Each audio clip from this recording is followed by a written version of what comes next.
Thank you so much for tuning in to today's Author Talk series brought to you by the Library Speakers Consortium. The Library Speakers Consortium is a partnership of more than 500 library systems across the US, Canada, and New Zealand with the goal of making Author Talks more accessible to communities of all sizes. I'm Brandon Adler, your host and moderator in conversation with each of the acclaimed authors and presenters that you will hear from throughout our series. Today, we are so excited to have New York Times bestselling author Jennifer Weiner with us. Hi, Jennifer. How are you? I'm great. Coming to you live from a Hampton Inn in Bennington, Vermont. I love it. You're starting your tour now, right? No, this has nothing to do with my tour. I'm taking my daughter to look at colleges. Oh, well, that's exciting. The other tour. That's exciting too. This evening, we are going to talk with you a lot about kind of your life as a writer and maybe give everybody an introduction to your book that's coming out April 8th, The Griffin Sisters' Greatest Hits. There it is. Yes. I know everyone's ready to get started. Before we begin, I want to give that standard kind of housekeeping information that keeps everything running smoothly. We have compiled some questions that were pre-submitted with registration, but you can also submit those questions during the talk by clicking the questions button just below the live stream video. If you're already in full screen mode, you might need to hit escape so that you can see those tabs underneath. And keep in mind, there are a lot of you tuning in today, so we'll get to as many questions as time allows. Don't worry if you have to leave early for any reason whatsoever. You will be emailed a link to the registration in about a link to the recording, in about 24 hours. Now to formally introduce our guest for today. Jennifer Weiner is a #1 New York Times bestselling author whose books have spent over 5 years on the New York Times bestseller list, with more than 11 million copies in print in 36 countries. She's the author of the novels Good in Bed and In Her Shoes, which was turned into a major motion picture starring Cameron Diaz, Toni Collette, and Shirley MacLaine, and the author of That Summer, The Breakaway, and of course, the Griffin Sisters' Greatest Hits. She's also the author of the Littlest Bigfoot Middle Grade Trilogy. Her nonfiction collection, Hungry Heart, Adventures in Life, Love, and Writing, was a finalist for the Penn Diamondstein Spielvogel Award for the Art of the Essay. I'm so excited to have you here. Thank you for joining us. So happy to be here. Thank you very much for having me. And hello to all the people in the libraries that are listening. I was hearing from people all day long on social media, like, I'm going to see you tonight. So I'm so glad. I'm so glad we're all seeing you. So you're on a big tour now with your daughter, of course, a very important tour, but you will be very soon starting a kind of a whirlwind tour for your new book. So I'm glad we have you a little early. Yes, this is the calm before the storm. Yeah, I saw your event schedule, so it's definitely a good word for it. Yeah. So I guess to start us off, let's start a little bit about your writing journey before we kind of dive into the book, because I don't want to get too deep into the book so we don't give spoilers since it's not out yet. But Leslie from Loudoun County Public Library says, what books were impactful in your journey to becoming a writer? Oh boy, that is a great question. The other day I was doing an interview and somebody was like, what kind of kid were you? And I was like, I just blurted the first thing that came to my mind, which was lonely. Like I had like a ginormous vocabulary and no friends. Like that's the joke. But I had books, and I remember learning to read. The first thing I read on my own was a Nancy Drew book that my dad had very cleverly started reading out loud to me and my siblings, knowing that like a good cliffhanger, a good mystery will definitely like keep you coming back. And in fact, I got so impatient finding out, is Nancy going to like solve the mystery of the hidden whatever, that like I actually like taught myself to read so I could like race to the end. So I'm going to shout out Nancy Drew, Anne of Green Gables. I loved her. And Francine Nolan from A Tree Grows in Brooklyn. I think like because they were both lonely and they were both bookish and they both had very large vocabularies, but not necessarily a lot of people skills. They were not the most popular girls in the world, but they eventually made friends. But, books sort of saved them and kept them aloft through difficult times. And that was what it was like for me. And then, of course, Jo March from Little Women, who is like they take your library card away if you don't mention Jo of Little Women. So those were some of the characters that really spoke to me when I was growing up and getting ready to become a writer. That's amazing, because I think a lot of those are pretty relatable to everybody as well. Betsy from Monmouth Public Library saying, I'm a fifth grade language arts teacher, and I can tell which students really love to write. At what age did you start to love writing?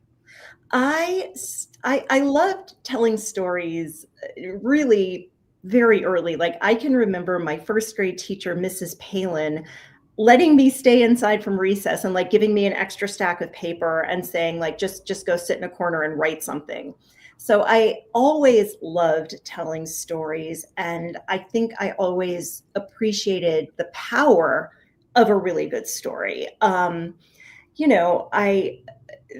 idea that you could be reading something and really just like feel like you were in a completely different world, spending time with people who weren't real except on the page, that's power. And I think I was really impressed by that very early on. Yeah, that's amazing. Well, before we go any further, can you give everybody a short synopsis of the Griffin sisters' greatest hits? Because I think a lot of our other questions will pertain to things like process and how you wrote that. So let's start there. Okay, so the Griffin sisters' greatest hits is set in the world of music, and it unfolds on two different timelines. In the early aughts, we meet two sisters, Cassie and Zoe. Their last name really is Grossberg, but it gets changed by a record label executive. Cassie is extremely talented and not very good navigating the world. She really does not have any friends, doesn't really know what to do with herself, and only wants to be a musician. Her sister Zoe is very beautiful, very popular, wants very much to be famous, and is not really talented at all. So Zoe is in a band. She sort of yanks her sister on stage. Cassie ends up singing. She's unbelievable. The sisters get discovered. They become tremendously famous. They go on tour. They have this hit album. And then something tragic happens and the band breaks up and the sisters become estranged. Cassie runs away to Alaska. Zoe moves to Haddonfield, New Jersey, and becomes a housewife and a mother. And then it's 20 years later, and we're meeting Zoe's daughter, who wants to be a music star as well, but on her own terms, and wants to find out the true story of whatever happened to the Griffin sisters. So she's off on this quest, and we're meeting these women in two different timelines and sort of seeing the evolution of their lives, but also of the world of music and fame and pop culture, and how women get treated and what it's like to sort of be in a larger body in that world. So like a lot of the things that have always interested me across many of my books. Longtime readers will hopefully find a lot that is fun and familiar, and I hope my new readers will really enjoy this story. I had a ball writing it. And oh my goodness, the music, like it just like re-entrenched me into my teen years. Yes. Mm-hmm. So Heather from North Kingstown Free Library saying, I'm so excited to get your new book, The Griffin Sisters' Greatest Hits. I do have it on pre-order. I love the humor in your books. Where did you find the inspiration for this one? The inspiration for this story. So my husband and I went to Alaska on vacation. I'd always wanted to go, and I'm like, you have to take me before the icebergs melt and there's nothing there to see. Mm-hmm. So we're in Alaska and we're walking around, we're talking to people, we're eavesdropping on people, because writers do a lot of eavesdropping. Pro tip, if you're around a writer, watch what you say, because it's probably going to end up in a novel at some point. And we started to notice that like a lot of people in Alaska seem to have, I don't want to say they're necessarily like on the run from something, but many of them seem to have left a previous version of themselves behind. So we started to talk about the kinds of people we were seeing and like what would cause somebody to kind of run away from it all and start over. And then I started seeing this woman in my head, which sounds a little woo woo, but that is how it happens. And I saw this woman, and she was sort of a larger woman in this like giant parka with the hood pulled up over her head so no one could see her face, trudging around carrying a bucket of cleaning supplies. And I started thinking, okay, so like she's like a maid, or maybe she runs Airbnbs or something. And like, who is she? What happened to her? How did she get here? What does she want? And how is she going to get it? Which are really the questions I think that motivate all of my novels and many other novels that I've enjoyed as a reader. Your characters have to want something. If they don't want anything, they're just not going to really do very much in the course of the novel. So they have to want something, and you've got to figure out how they're going to get it. So you start with a character-driven story more so than a plot. Yeah, I mean, I've had a few books where I definitely like there was an issue I wanted to explore, but almost always it's the character who I can hear or see, or yeah, mostly it's hearing. And I haven't smelled anybody yet. That'll probably happen at some point, but for now it's like I can either see them or I can hear them, and then I can smell them, and then I know them. Yes, there was a line in there where you said that Zoe could smell the whiskey and the sweaty meat or something like that, and I was like, oh, that's so vivid, isn't it? Yeah. So you are smelling them, or at least you're making me smell them. Yeah. So AS from Palm Harbor Library saying, I love the different and conflicting worldviews of the main characters, the Griffin sisters, and Cherry. And what was your process in creating these characters? So you started with this vision of Cassie. How did the others come about? So, I mean, there's a lot of women in this story. There's Cassie, there's Zoe, there's Cassie and Zoe's mother, who you meet, and she's just become a mom for the first time, and her daughter is like 5 months old, and she's just realized she's pregnant again, and she is not happy.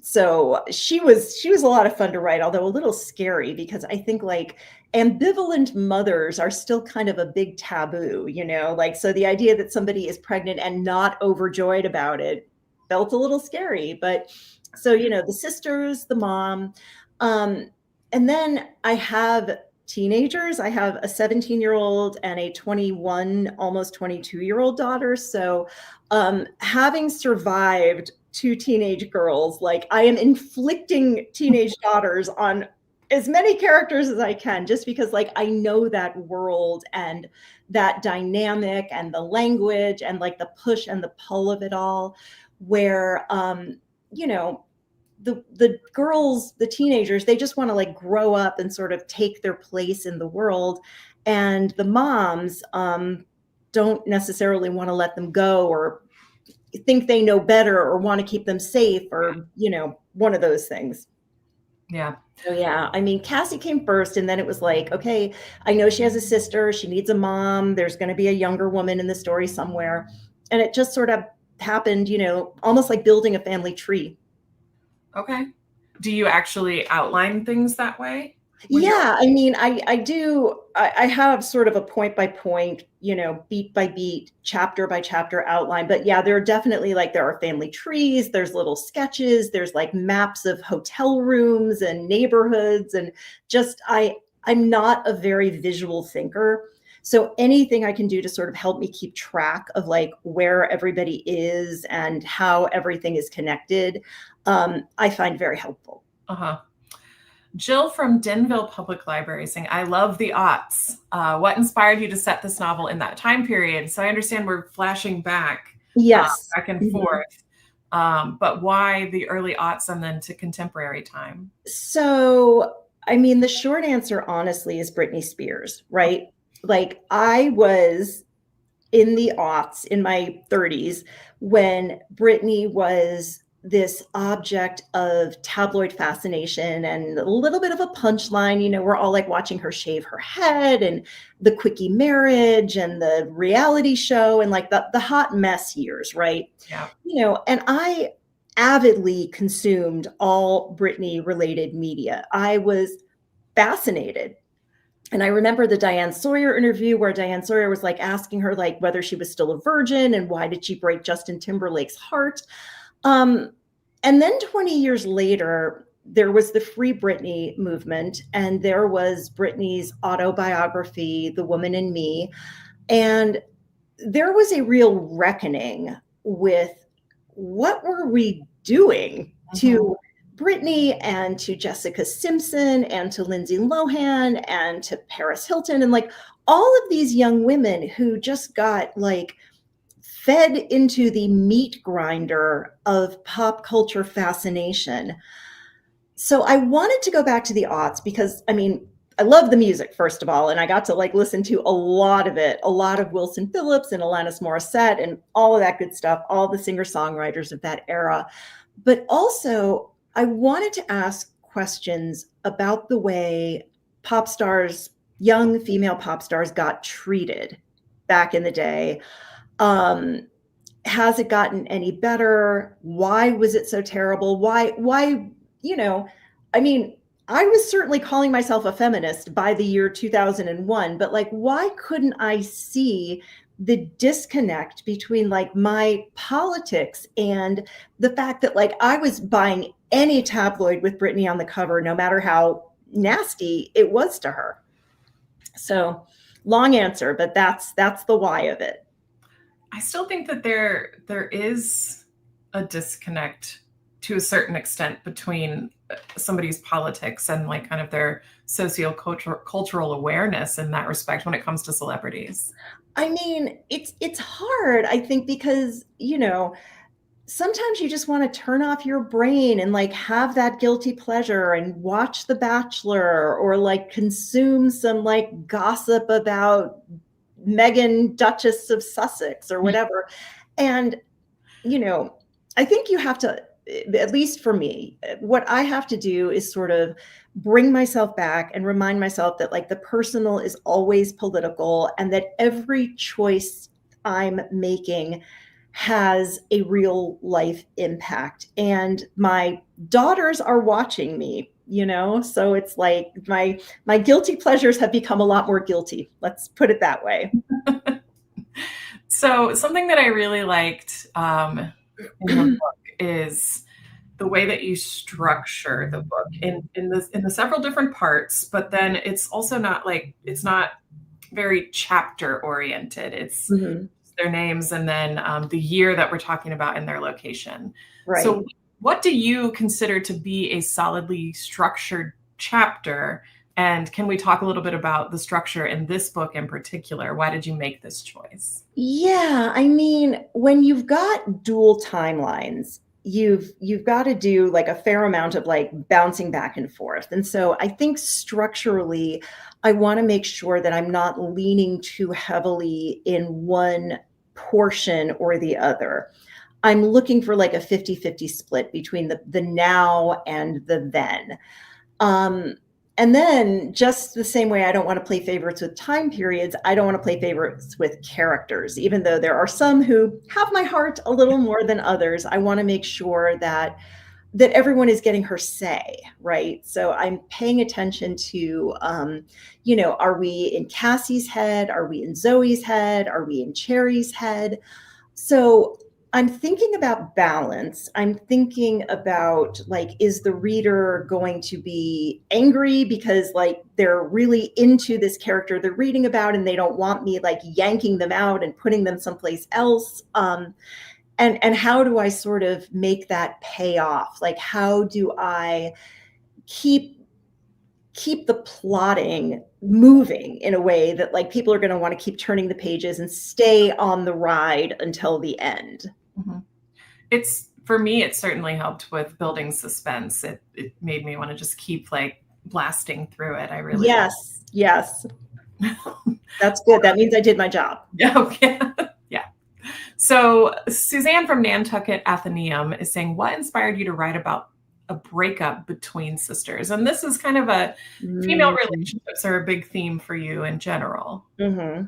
Yeah. I mean, I think it goes back to the question of characters having to want something. So if you've got a ruptured relationship, whether it's a husband and a wife, a mother and a child, or siblings, I think the question is two parts, right? What happened and can it be repaired? So I'm interested in sisters. I'm the daughter of a mother who had one sister. I have one sister myself, and I'm the mother now of two girls. So that relationship to me, because I feel like a sister is always a mirror in some ways. Like she's always sort of a version of you, right? Not the same, not identical, but a lot in common in terms of history and DNA. And, you probably went to the same schools, you probably ate the same dinners, you probably knew a lot of the same people, you went on the same vacations on spring break, right? So here's somebody who's a lot like you, but also probably very different, as sisters tend to be. And it's like you can look at your sister and see the road not taken in lots of ways, like what did she do that I didn't? What did I do that she didn't, but should have or shouldn't have? I think that's what it is. It's like watching a version of yourself who did things differently and wondering which one of you got it right. Mm-hmm. I love that. Thank you.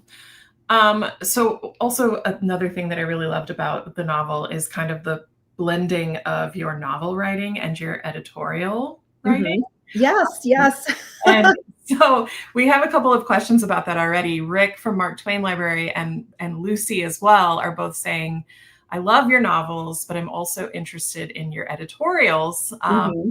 They are always so insightful and right on. Do you prefer fiction or essay writing? And why was it important for you to blend that into the novel? Such a good question. My mom died in 2021, but like there's lots of things she said to me that I think I will never forget. And one of them was, she would always say like, Jenny, I like your novels, but I really like your op-eds, which was sort of weird because it's like, thanks, I think. Hear you in them more? I don't know. I don't know what it was. But so, I mean, I think that fiction and writing essays or opinion pieces or op-eds or whatever, like there's different rewards, right? A novel is like this big, huge, juicy, it's like going on a 3-month vacation, right? You're someplace else, you're immersed in this world, you're staying with these people, you're learning them inside and out. But in terms of commenting on the issues of the day, it's not really the best vehicle, because by the time you've had your say about whatever it is that's like got you thinking that minute, like by the time the book's published, like a year has gone by and no one cares anymore. So opinion pieces, obviously, you can be a lot faster on the draw, a lot more immediate in terms of like what you're able to address and how quickly.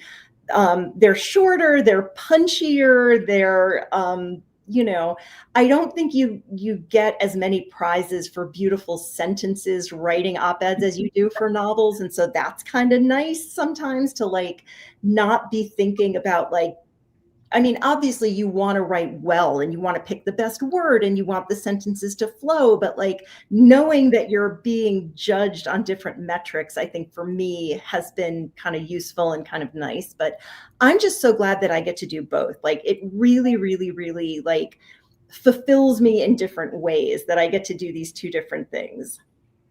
And then blending them together.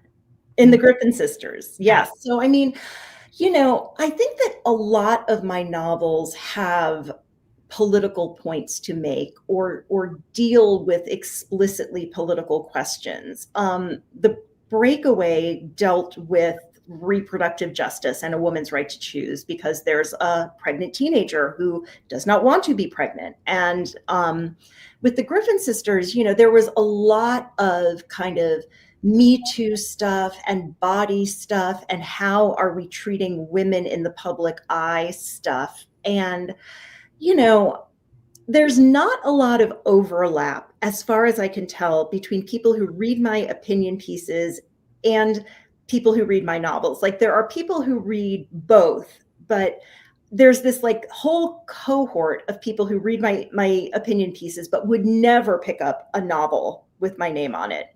I think we call those people men mostly. And like, for whatever reason, like maybe it's like the odor of chick lit is lingering after all those years, but like they just don't read either fiction or they're not reading my fiction. I was going to say, it's just called fiction now, isn't it? Yes, thank you. But except it's women's fiction. Like when I finally graduated from chick lit, I was so happy. I'm like, oh, thank God, they're never, ever, ever going to call me chick lit again.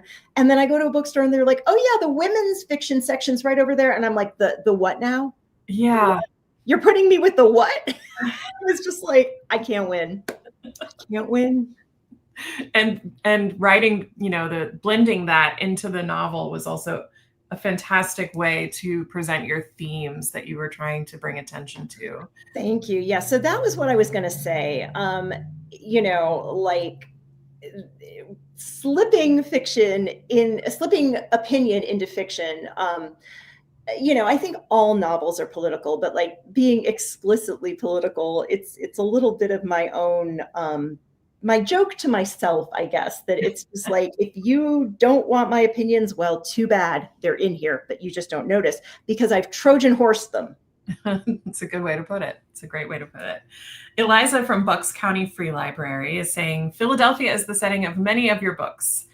How much do you think the setting of Philadelphia impacted the plot of these books, and this one in particular, and the development of the characters, and in what ways? Okay. So Zoe and Cassie are from Fishtown, which is a neighborhood in Philadelphia, which was sort of a gritty working class neighborhood and is now like the hot spot. Like you can't afford to live in Fishtown anymore. It's where all the great restaurants in Philadelphia are.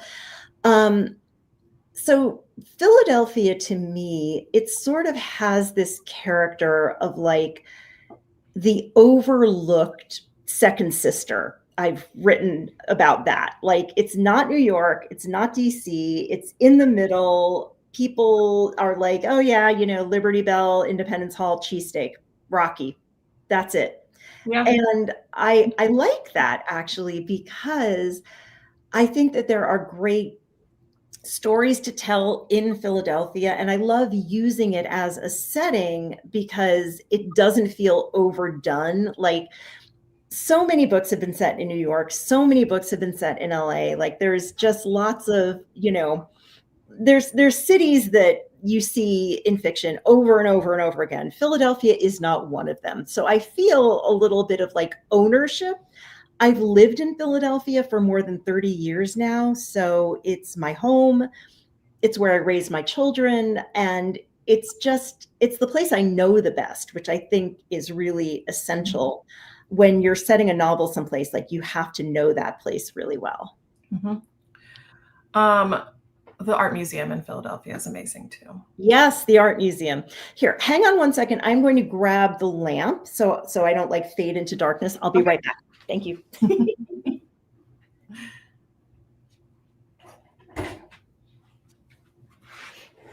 There, is that a little better? As the sun is going down, you're just getting... Yes, I set up in front of the window and was really proud of myself. And now I'm like, it's getting dark. That's no good.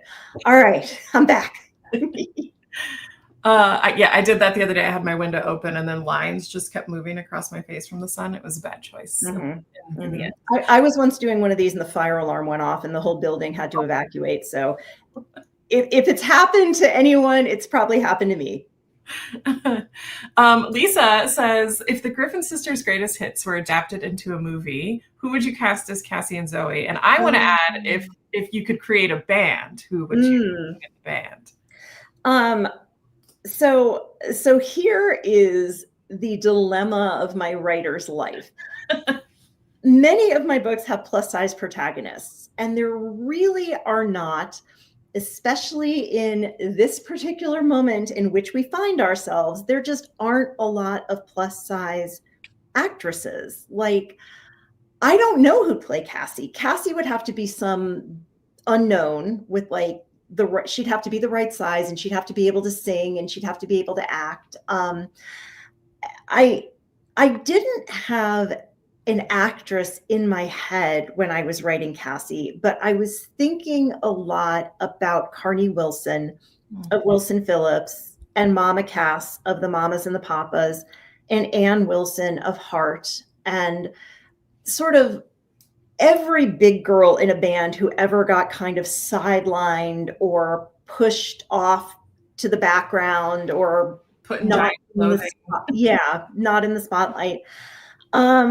So I don't know who would play Cassie. And I'm not great. Like my daughters would be able to like rattle off the names of like 20 like great actresses who are the right age for these people, and I just don't know them. I don't know. It's a hard thing to do as a writer, because like I really am not trying to think about like who would play these people in the movies, because then if I did, I don't think I'd ever write another plus size character, because like the answer is always no one. So I don't know. I leave that to the readers, but I will tell you that my publisher, William Morrow, found a sister band to record one of the songs in the book. Like, I had written lyrics for all of these songs. So they took the lyrics to the song called The Gift, and they actually wrote a song that you're going to be able to hear it on my social media soon, which is amazing to me.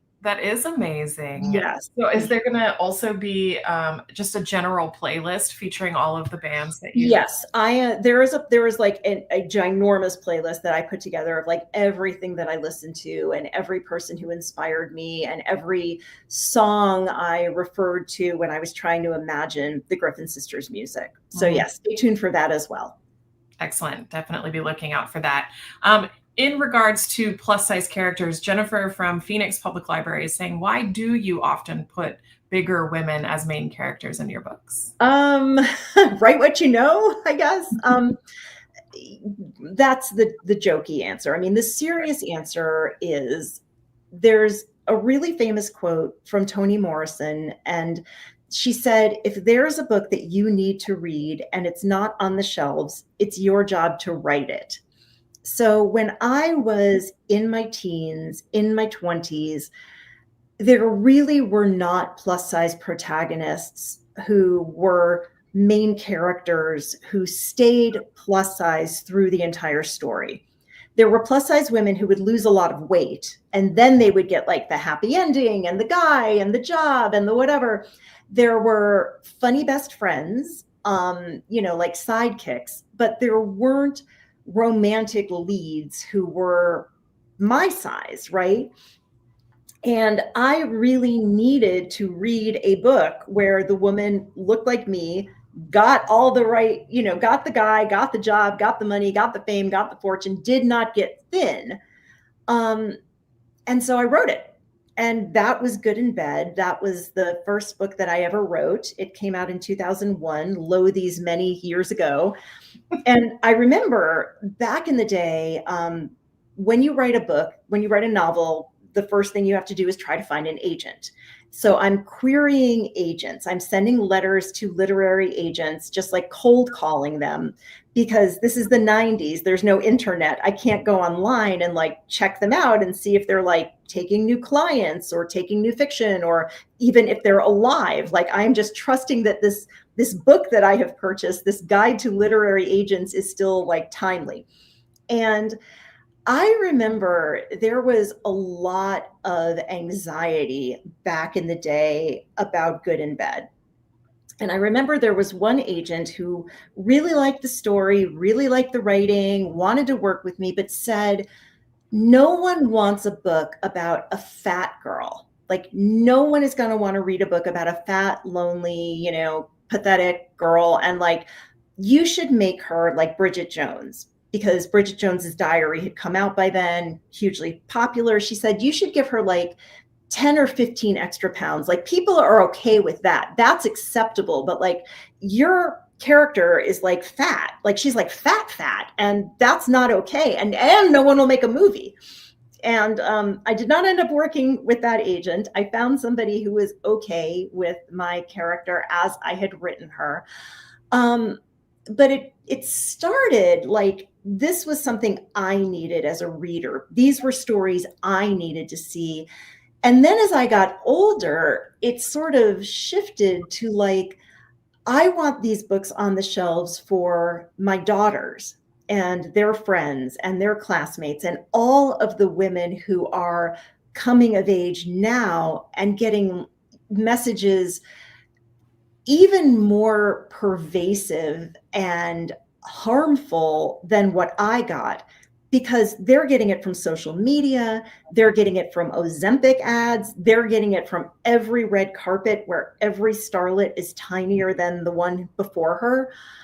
So I think that now it's really like a mission for me. Like, I really have this sense of like urgency and necessity. Like, I think the world needs to see larger characters in all of their dimension, doing good things, doing bad things, having good things happen, having bad things happen. And I think that's important. And I wish it didn't feel quite as necessary, 25 years later, but here we are.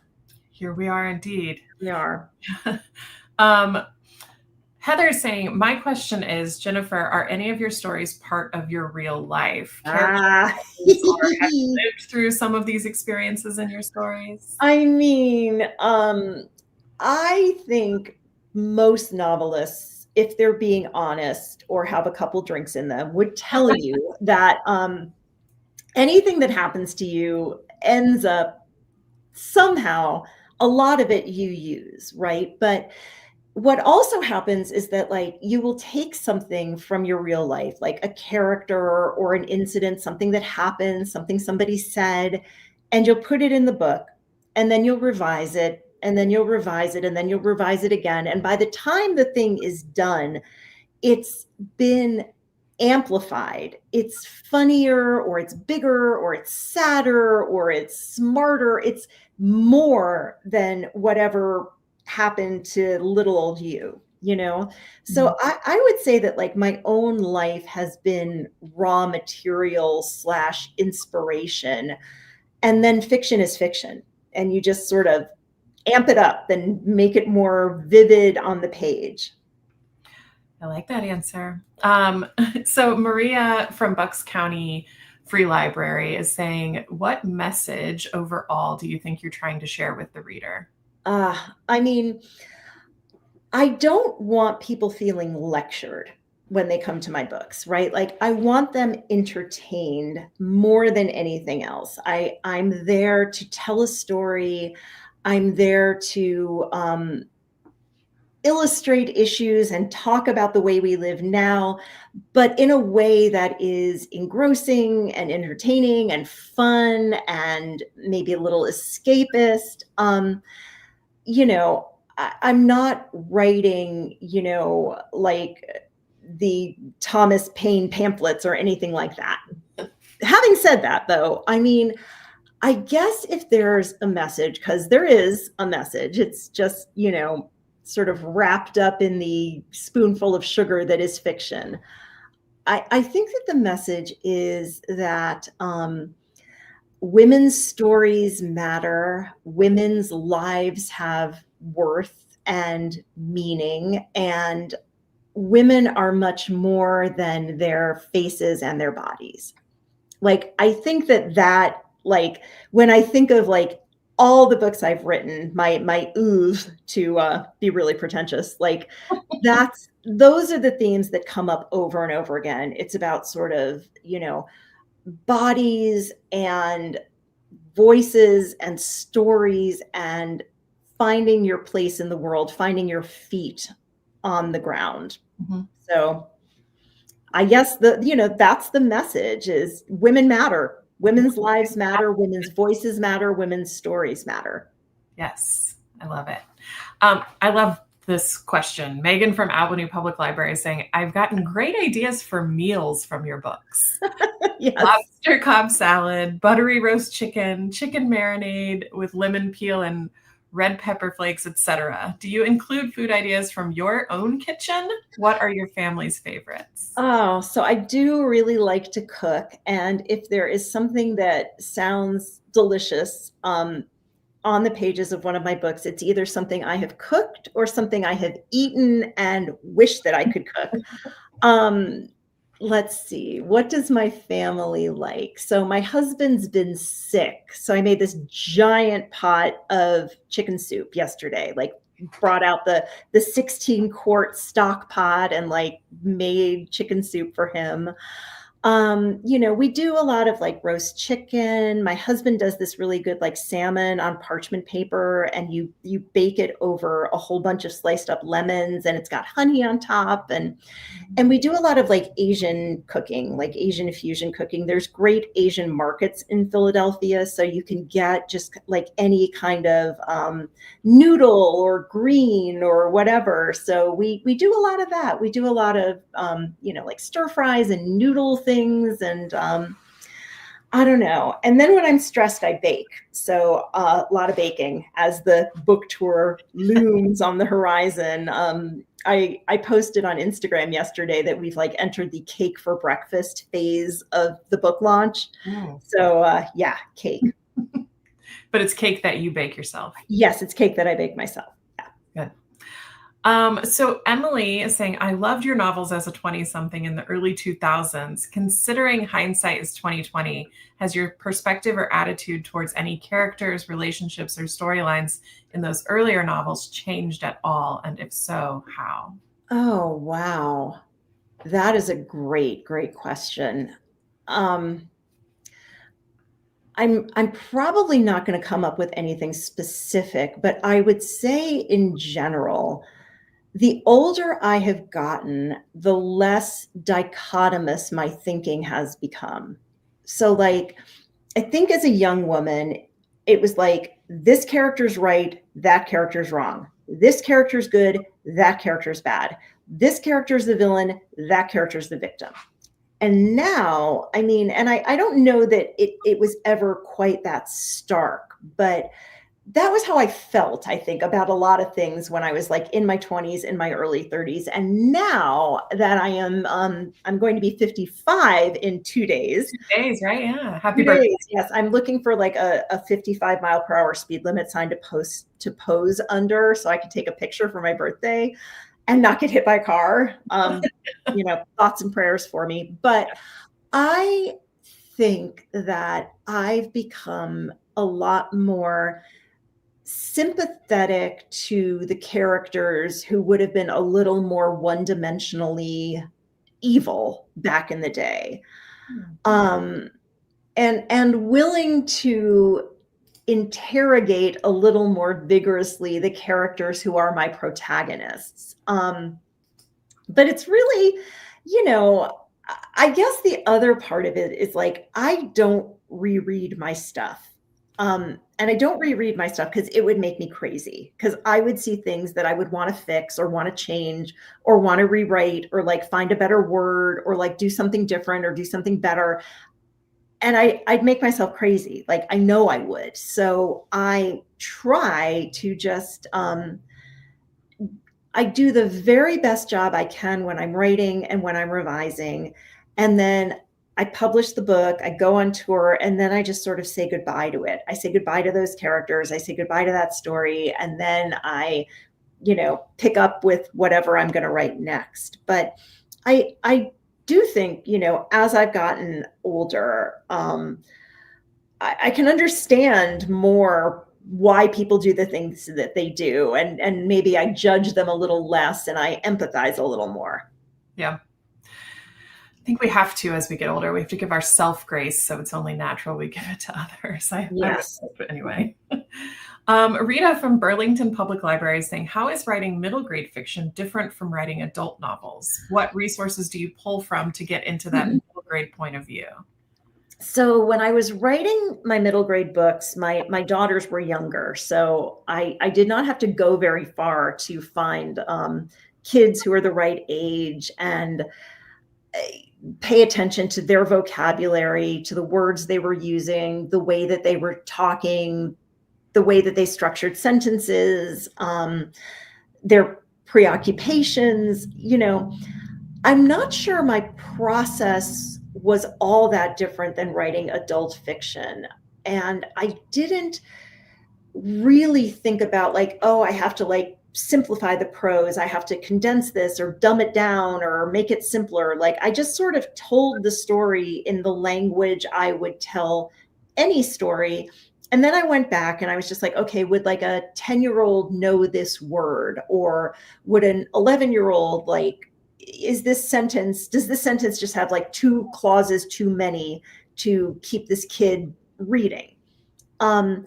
But then, when I was ready for the editing piece of it, I learned that there are rules about writing middle grade fiction. Like the line between middle grade and young adult, you can't have curse words, you can't have body parts, you can't have sex scenes, which I understood. Sure. You can't have menstruation, which I didn't understand because I'm like, a lot of these kids, like, this is their reality, but they were like, no, can't go there. It was really, really interesting to me because I'm like, well, who made these rules? Like, where did this come from? And like, and then like you realize that like kids have phones and they can see everything, and they're like, nope, no periods. Nobody gets their period in this book. And I'm like, okay. Judy Bloom. Yes, right. But that's young adult. Yeah. Oh, yeah. That's why her books are young adult. Huh. Right? Yeah. It's very weird. It is. It's weird. Yeah. So you've given us a lot of information about kind of your writing novels and middle grade and op-eds. And Lucia is saying, would you ever consider doing author coaching or teaching a class for aspiring writers or a master class or something like that? Is that something you've thought of? So I'm glad you asked that question because right now I am mentoring the first class of Jennifer Weiner fellows. Where is the female equivalent of fellows, by the way? I feel weird calling them that because they're all women. But when I turned 50, and when the George Floyd stuff was happening, and when the Janine Cummins stuff was happening, and publishing was sort of going through this very intense examination of like, racial inequity, gender inequity, like, and basically the headlines were white women are doing real well in publishing and women of color not so much, and men are still doing really well, and there's still some inequity there. So like I started to think about like, okay, like what can I do to hold the door open for the next generation of women writers? What can I do to try to leave things a little bit better than how I found them? And what can I give to up and coming women writers? Like looking back, I know how lucky I was. Like when I wrote my first book, I wasn't married. I didn't have kids.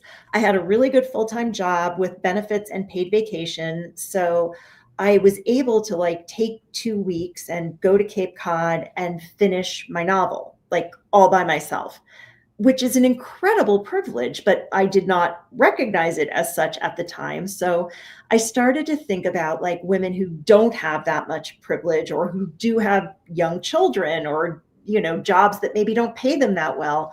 So I started this fellowship with Blue Stoop, which is a literary nonprofit in Philadelphia. We announced this process. Women and female identified, anyone who identifies as female somehow could enter, and you submitted a writing sample, and we had almost 1,000 applicants. We picked 6 winners, and they each won $5,000 to use on like childcare or travel or household help or like whatever was going to like let them buy some time for writing. And they also got access to me. So I like have been mentoring them and working with them. And I have office hours every month. I read what they're working on. I talk to them. I'm like helping them with the querying process and kind of navigating the publishing world, which can still be a little opaque and mysterious. And I love editing. I love teaching. I love sort of getting in the weeds of a piece of writing and like, how can I make this better? Like what's working and what isn't? And like having written 18 novels, like what can I learn? What have I learned that I can teach somebody so they don't have to struggle the way that I did figuring it out? Yeah. I would love to teach someday, like more officially at a place. So if anybody is hiring or like wants a best-selling author, see, because that's the other thing. Like, I think most of the people teaching are a little more literary than I am, which nothing against them. I think it's, you know, I think sometimes best-selling authors don't get thought about when places are looking for teachers. Mhm. Maybe they just assume we don't have time or wouldn't be interested or like don't need the money or don't need the headache or whatever it is. But I would really like to teach if I wouldn't be taking that job away from someone who needed it more than I do.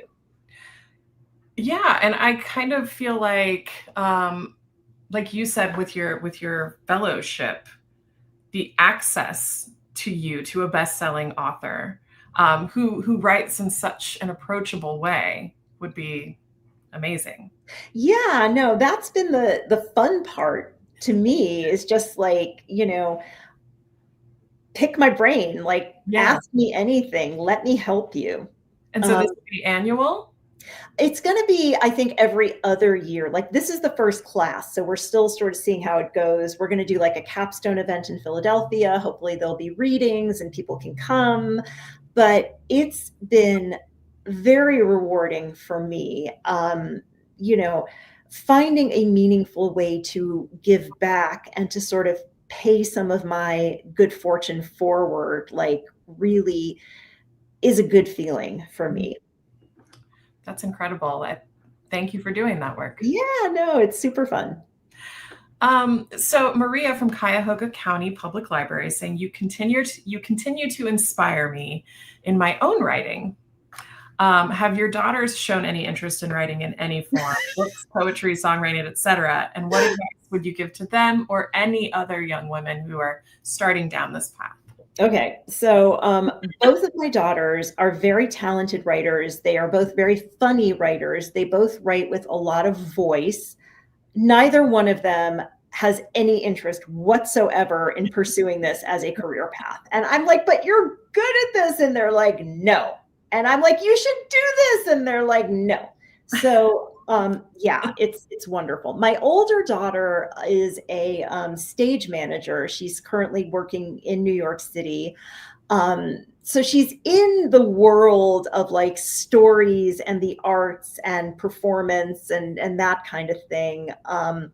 She's hilarious and I love her to pieces, and she's a really good writer and doesn't want to do it. And then Phoebe, the one that I'm looking at colleges with, also an incredible writer. Like her teachers are like, you know, you write with such verve and such sass and such energy. And I'm like, And then like the guys who drive the carpool are like, your daughter said the funniest, most observant thing about like our dogs. And I'm like, And then I'm like, you know, Phoebe, and she's like, nope, don't even say it. Don't even ask. Don't even look in that direction. So, you know, which I think is pretty standard, right, for parents. Like my daughters just don't want it, but maybe someday they would. And in terms of like what I would tell them, I guess, get a day job.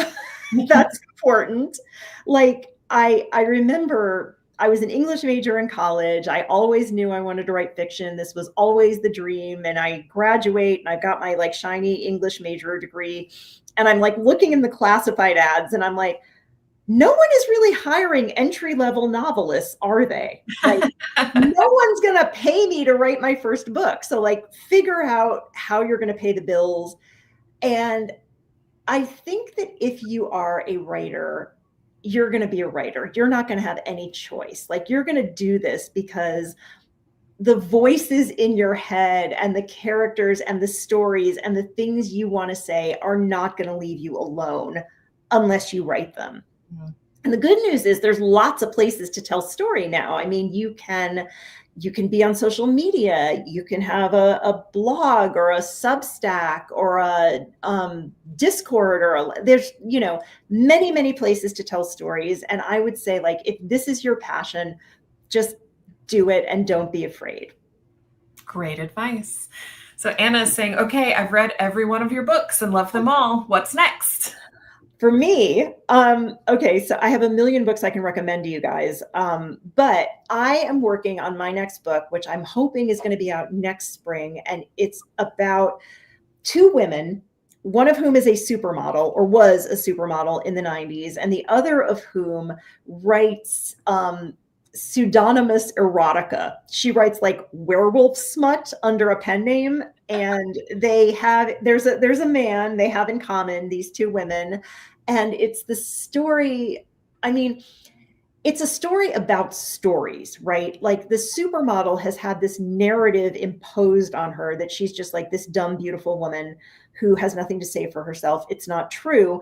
And the werewolf porn lady has had also a narrative imposed on her and the value of her work. And maybe that's not true either. And it's all about, how do you tell the true story of who you are and what you're doing? And does the truth really set you free? So that is what I'm working on right now. And I'm having such a good time. And all I want to do is go back and revise it some more, but book tour. Yeah. Sounds great, but that does sound exciting. Can't wait for that. So you did say you have a lot of book recommendations. What everybody should run out to the library and check out immediately? Okay, so I am reading Jane and Dan at the End of the World by Colleen Oakley, who I didn't know her stuff before, but it's so funny. It's this couple, it's their 19th wedding anniversary, except the husband thinks it's their 20th. He's wrong. And they score this reservation at this like super fancy, like, chef advises you to put this in your mouth and eat it as one bite with your eyes closed, thinking about your first love. Like, it's one of those restaurants. Okay. And then there are terrorists who come and take over the restaurant. And I don't want to tell anymore, but it's such a romp. It's like turn. Just the explanation. Big turn. Love that. And then I am reading Dolan Perkins Valdez's book, Happy Land, which comes out next month. Reserve that. You are going to want to get yourself first on that list. And that is a historical novel set in the 1870s in the antebellum South. There's this community of free Black people who form a kingdom on the border of North and South Carolina. And so it's a story of what happens to the kingdom, and then many generations later, what happens to the descendant of the king and the queen of Happy Land. So it's so well done, and it's based on something that's true that, of course, I never learned about in history class. So there you go. Yeah. But love that. What was the author again? Dolan Perkins Valdez. Okay. She wrote Wench. Okay. Well, excellent recommendations. I can't believe that this hour has flown by. Thank you so much for spending it with us. Thank you. You guys are so welcome. And I know there's lots of questions we didn't get to. I'm going to try to answer them on my Substack soon. So stay tuned for that. But this was such a pleasure. Thank you guys very, very much. And I hope to see lots of you, or some of you, on my book tour. Yes, I also want to extend a huge thank you to all of our viewers. Without your support, none of this would be possible. So thank you for choosing to spend your time with us. As a reminder, if you scroll down below the live stream video, you can see the resources area where we've put a pre-order link to Jennifer's book, The Griffin Sisters' Greatest Hits. So make sure you find that. And we look forward to seeing everyone next week when we talk with bestselling author Jodi Picoult. Be sure to register for this and lots of other great events on your library's event page. I'm Brandon Adler. Have a good evening. Bye, everyone.